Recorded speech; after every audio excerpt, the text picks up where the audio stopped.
सतगुरु के साजे निवाजे प्यारे साथ संगत जी, प्यार और सत्कार से कहना, धन निरंकार जी। अपना बना के तूने एहसान कर दिया है, यह तेरा शुक्रिया है, यह तेरा शुक्रिया है। सतगुरु माता जी, निरंकारी राजपिता जी, हम हर पल आप जी का शुक्राना करते हैं। आप जी ने हमें ये निरंकार प्रभु परमात्मा दिखाया है। आप जी की कृपा से ही हमें प्रभु परमात्मा के दीदार हुए हैं। जे तू ना फड़दा बा असा रुल जाना सी, फिर किधरे न मिलती था असा रुल जाना सी। सतगुरु निरंकार दातार, अगर आप जी हमारी बाजू ना पकड़ते, हमारा हाथ ना पकड़ते, तो हमने तो संसार की माया में ही रुलते रहना था। आप जी ने अपने चरणों में हमें बिठाकर हमें समझा दिया है कि हमारी जो ये लाइफ है, जो हमें ज़िंदगी मिली है, ये किस काम के लिए मिली है और इसकी मंजिल, आत्मा की मंजिल कौन सी है। हम आप जी का हर पल शुक्राना करते हैं और आप जी के आशीर्वाद से ही दासी ये विचार रखने जा रही है। आप जी ये विचार प्रवान करें। अगर कोई गलती हो जाए तो क्षमा करें। साथ संगत जी, जो कुछ भी सीखा है आप संतों की सत्संग में बैठकर ही सीख रहे हैं, और इसी तरह आप आशीर्वाद देना कि हम तन मन धन से सभी स्वस्थ रहें, निरोग रहें, और इसी तरह हम सीखते ही चले जाएं। कहते हैं गुरुमत की राहों पर रखना है संभल संभल कर कदमों को, गुरुमत की राहों पर रखना है संभल संभल कर कदमों को, तलवार की धार पे चलना है मुश्किल पर आसान भी है, तलवार की धार पे चलना है मुश्किल पर आसान भी है। हर इंसान को ईश्वर देता एक बार सुनहरी मौका पर, हर इंसान को ईश्वर देता एक बार सुनहरी मौका पर, अपने कर्मों के कारण यह इंसान भी है हैवान भी है, अपने कर्मों के कारण यह इंसान भी है हैवान भी है। ये रूप बदल के आ बैठे मत भूल ये वो ही शक्ति है, ये रूप बदल के आ बैठे मत भूल ये वो ही शक्ति है। अवतार बचन हर देव गुरु साकार रूप भगवान भी है, अवतार बचन हर देव गुरु साकार रूप भगवान भी है।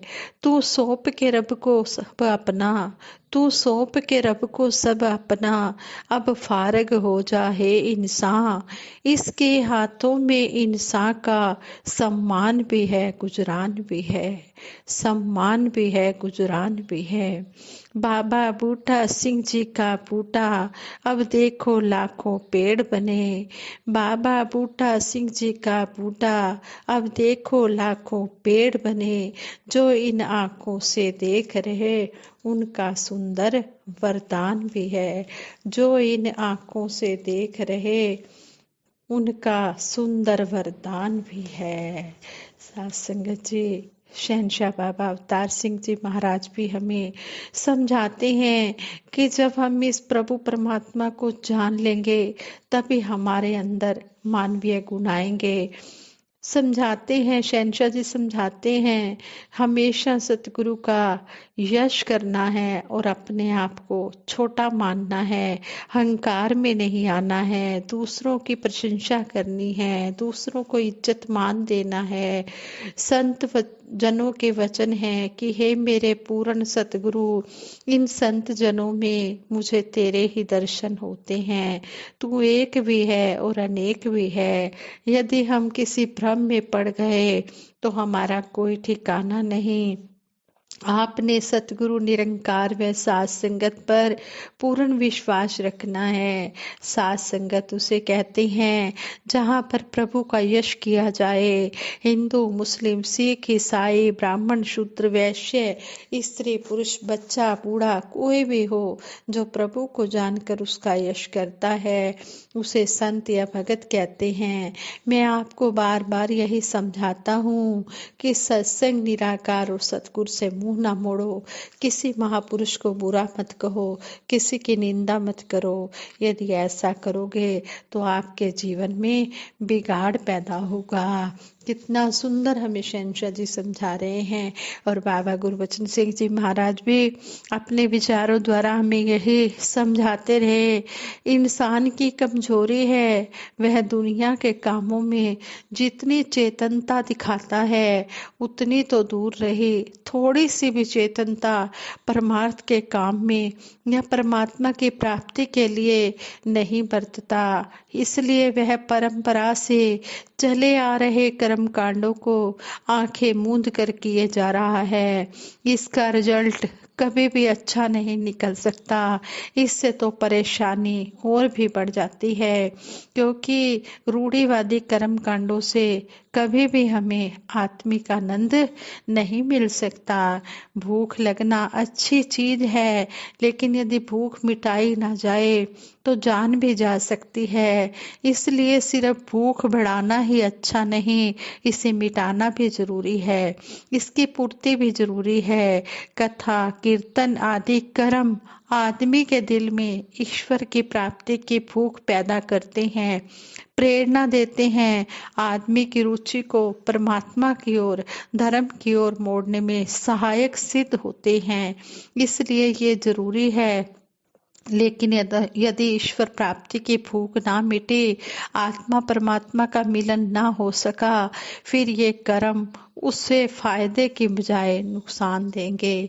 भूख मिटाने के लिए खाने की जरूरत होती है और खाना बनाने के लिए सामान की जरूरत होती है। अगर कोई भूखा व्यक्ति सामान ही इकट्ठा करता रहे या उस सामान की देखभाल ही करता रहे, उसे संभालता रहे या खाना बनाने में ही लगा रहे, तो वह कितने दिन जी पाएगा।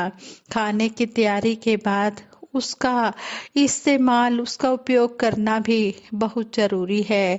इसलिए कर्मों में फंसे रहना ही हमारा मकसद नहीं है, इनके असल मकसद को हासिल करना जरूरी है। कर्मों का मकसद ईश्वर प्राप्ति है, इसलिए इन कर्मों में ही नहीं उलझे रहना, निरंकार दातार को भी प्राप्त करना है। ज्ञान एक प्रकाश है, नूर है, विवेक है, जो आदमी को संसारिक दुखों सुखों से बचाता है। जैसे कोई अंधा व्यक्ति मार्केट में जाते हुए कभी किसी चीज से टकराता है, कभी किसी चीज से ठोकर खाता है। रास्ते की रुकावटें उसे कदम कदम पर परेशान करती हैं। यदि उसे आंखें मिल जाएं तो वही बाजार, वही मार्केट होती है, वही रास्ता होता है, वही रुकावटें होती हैं, पर अब वह उसी रास्ते पर बड़े आराम से गुजर जाता है। गंदी नालियां वह झट से पार कर लेता है, खुशबूदार बाग उसे रोकते नहीं। इसी तरह जिस इंसान के पास ज्ञान होता है, विवेक होता है, वह संसारिक सुखों दुखों का प्रभाव ग्रहण नहीं करता। हमारे और परमात्मा के बीच में सिर्फ अज्ञानता का एक पर्दा है। हम सोचते हैं कि परमात्मा बहुत दूर है, यही अज्ञानता का पर्दा है, जो कि हर जगह रहने वाले निरंकार दातार से हमें दूर किए हुए है। इस दातार प्रभु को जानकर, दातार प्रभु को जानने के लिए हमें कहीं भी जाने की या किसी अन्य साधन की जरूरत नहीं, बल्कि हमें सिर्फ अज्ञानता का पर्दा उतारना है और फिर हमें प्रभु अंग संग नजर आने लगता है। रहमत रहमत ही होती है, वह किसी कर्म की मोहताज नहीं होती, किसी कर्म के बदले में नहीं मिलती। इसे अचीव करने के लिए, इसे पाने के लिए किसी मेहनत या कोशिश की जरूरत नहीं होती, बल्कि अपने आप को अर्पण करने की जरूरत होती है। जो आदमी अपने आप को निरंकार दातार के हवाले कर देता है, उस पर सहज ही रहमत हो जाती है। संत निरंकारी मिशन के पहले प्रण का भाव है कि तन मन धन को अपना ना समझते हुए परमात्मा की अमानत समझकर इसका इस्तेमाल करना है, उपयोग करना है। इस एक प्रण को ही अपनाने से शेष प्रण भी सहज ही जीवन का हिस्सा बन जाते हैं। जब कुछ अपना नहीं है तो समर्पण का भाव आ जाता है। साथ ही तन मन धन को प्रभु की अमानत मान लेने से इसकी अच्छी तरह देखभाल और उपयोग के अतिरिक्त जिम्मेदारी का भाव भी पैदा होता है। तन परमात्मा का है तो इसकी शक्ति और तन पर समय समय पर आने वाले दुख सुख भी परमात्मा के ही हैं। जब शरीर तन अपना नहीं है तो जाति वर्ण आश्रम का अभिमान भी नहीं आ सकता और खाना पीना पहनना आदि शरीर से संबंधित होने के कारण इनसे संबंधित बातों पर भी ऐतराज नहीं होगा। मन परमात्मा का है तो इसमें आने वाले विचार भी परमात्मा से जुड़े होंगे। सोच भी मनमत से कहीं परे शरबत के भले और गुरमत वाली होगी। भाव भी हर होनी में हरि को देखने वाले होंगे। जब धन परमात्मा का है तो इसका दुरुपयोग अमानत में खयानत करना होगा। धन में दौलत पदार्थ शोहरत वीरता कला समझदारी रिश्ते आदि सभी समाये हुए हैं। इनको प्रभु की सौगात मानकर और प्रभु का इन पर अधिकार मानते हुए दूसरों की भलाई के लिए उपयोग करते रहना ही वास्तव में इनका सही इस्तेमाल है। स्वाभाविक है कि फिर परिवार और गृहस्थ को प्रभु द्वारा दी गई सौगात मानकर इनकी जिम्मेदारी भी सेवा भाव से निभेगी। तन मन व धन का उपयोग परमात्मा की सेवा अर्थात सारे संसार की सेवा में लगना ही भगत के लिए सही होगा। तन मन धन की सेवा निष्काम व निरक्षित भाव से सही मायने में तभी हो सकती है जब इन्हें अपना ना मानते हुए इन्हें प्रभु की अमानत माने और इनके प्रति हर प्रकार के मोह से ऊपर उठ जाएं। आवश्यकता है इनके अमृत वचनों को हृदय से स्वीकार करने की और आत्मसात करने की। जो ऐसा कर पाता है वह सहज जीवन और स्वाभाविक मुक्ति का आनंद प्राप्त करता है। सत्संग जी कितना सुंदर हमें समझाया गया है कि जब हम पहले प्रण को मान लेते हैं, तन मन धन को अपना नहीं समझते, सतगुरु निरंकार दातार का समझते हैं, तो फिर सारे प्रण इसके साथ होते चले जाते हैं। फिर जाति वर्ण का अभिमान भी नहीं आता, किसी के खाने पीने पर आपत्ति भी नहीं आती। फिर गृहस्थ धर्म में रहते हुए इन का हम उपयोग करते चले जाते हैं। इस तरह सभी प्रणों पर अमल होता चला जाता है। जिसने पहले प्रण को दिल से अपना लिया, समर्पित भाव से अपना लिया, उसने पूरे ही पांचों प्रण जो हैं उनको अपना लिया और ज्ञान की समझ आ गई। जिसको ज्ञान की समझ आ गई फिर ज्ञान कर्म में ढल जाए तो जीवन का श्रृंगार बने। फिर ज्ञान के अनुसार कर्म होते चले जाते हैं और इस जीवन की शोभा बनती चली जाती है, सुंदरता बनती चली जाती है। आओ दातार के चरणों में हाथ जोड़कर यही आशीर्वाद मांगे।